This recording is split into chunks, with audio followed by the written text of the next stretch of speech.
Sylvanus Thayer, the men who made West Point. After my father finished doing the family tree, we found a relative that helped develop West Point.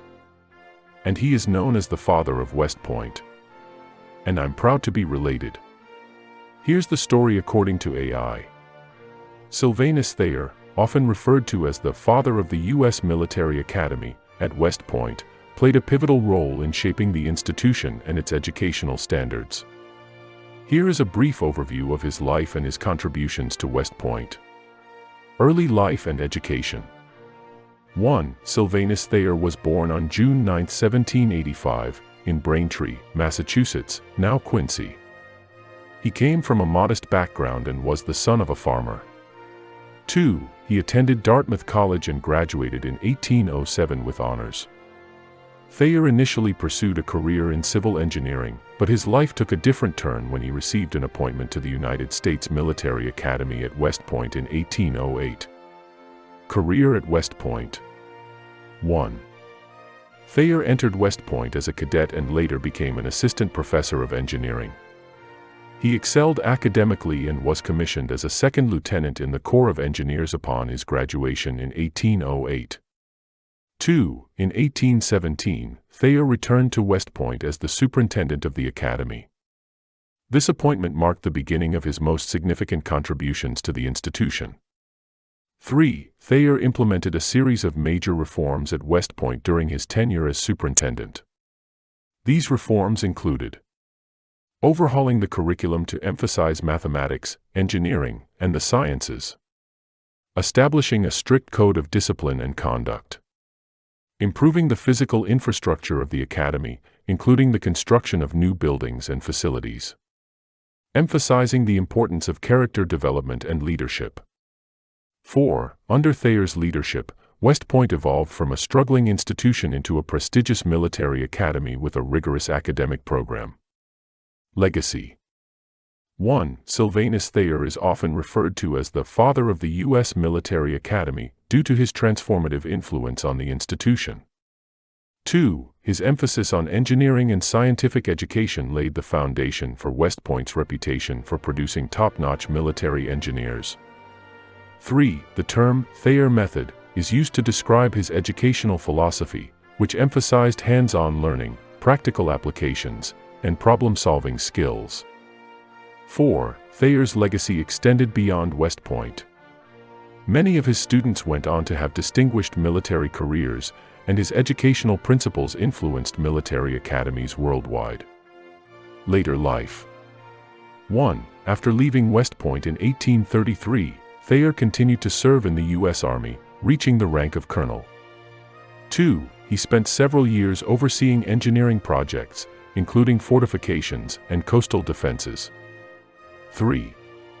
Sylvanus Thayer passed away on September 7, 1872, in Braintree, Massachusetts, leaving behind a lasting legacy of educational reform and military excellence.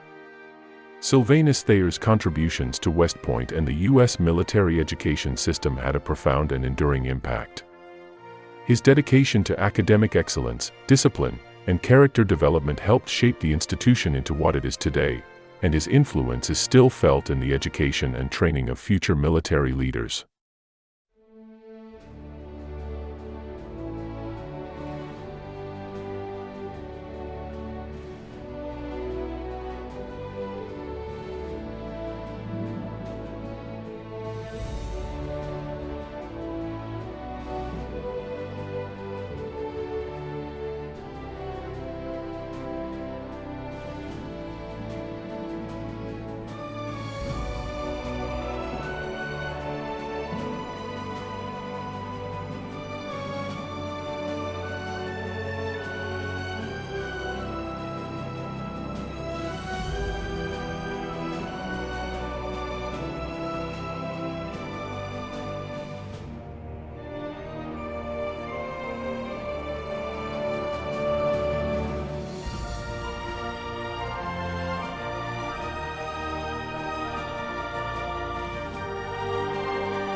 West Point owes its distinctive character mainly to one man.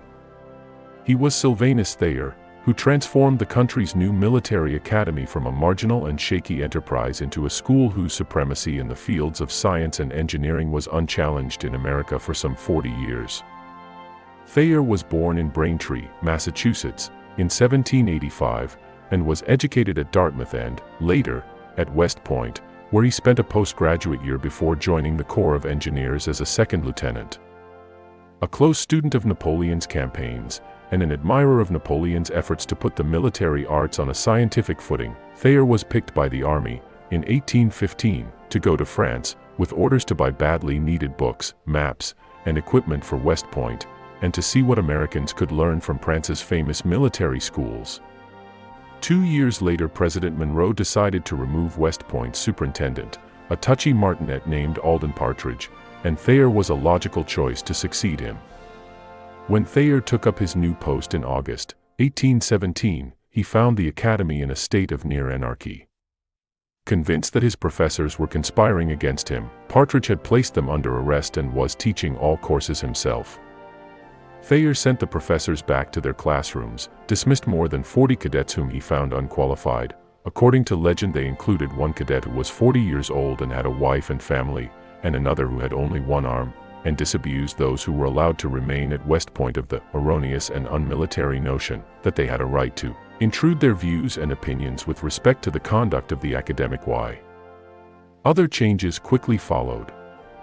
In the interest of egalitarianism, Thayer forbade cadets to bring any money with them when they came to West Point, or to send for money from their families. Henceforth, rich and poor alike would have to get along on their $18 monthly pay. He established a department of tactics, whose officers were to be responsible, as they still are today, for the discipline, bearing, and military instruction of the cadets. The cadets were organized into companies, each with its own cadet officers. In the classroom, cadets were required to recite daily, and were graded on each recitation. At the same time, Thayer recruited a distinguished faculty whose students were soon in demand as canal and railroad builders, and as presidents and deans of the newer scientific and engineering schools, most of them modeled on West Point, that sprang up later in the century. A reserved and austere man, a bachelor with no known vices, Thayer exemplified the soldierly virtues he tried to instill in his cadets. Throughout the day, a West Point historian has written, he was always prompt, always courteous, and always I looked as if he had just shaved, bathed, and dressed. He seemed to know everything about every cadet, an impression he cultivated by keeping up-to-date abstracts of each cadet's debts, demerits, and grades. When a cadet came to him to ask, for example, for an advance on his pay in order to buy a new coat, Thayer would glance surreptitiously into the depths of his huge desk and say, "Sir, you are in debt $35.42, and will have to make do with the coat you have." He was a stern disciplinarian, but a fair one. In 1832, a cadet named Ariel Norris, who had been dismissed from West Point for being absent without leave, was reinstated after he had appealed directly to President Andrew Jackson. Upset by this and other incidents of what seemed to him to be intolerable political interference, Thayer sent in his resignation. The faculty was dismayed, and wanted to honor him on his departure.